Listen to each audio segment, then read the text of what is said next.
还喜欢这支影片吗？按下喜欢键并追踪起来，不错过任何更新。这一台中烟机叫修萤幕白屏，我们来看一下。好，确定白屏。我们先把开关关掉，总电源关掉，所有电源都关掉之后，就把外壳拆掉，我们就可以换萤幕了。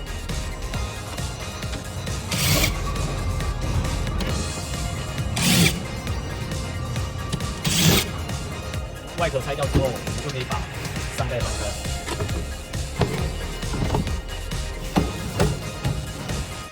各位可以看到，我把外盖拆开之后，萤幕就在这里。它很简单，它4个角都有4螺丝，拆掉，束带剪掉，插头拔掉，整个旧的仪表就可以拿下来了。那我们再把新的放上去，就可以用了。好，现在旧的拆下来了，我们就把新的给它装上去。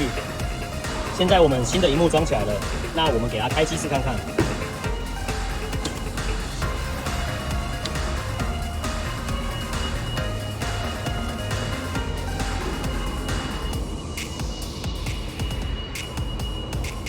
OK， 所有检测都正常了，那这样子就可以了。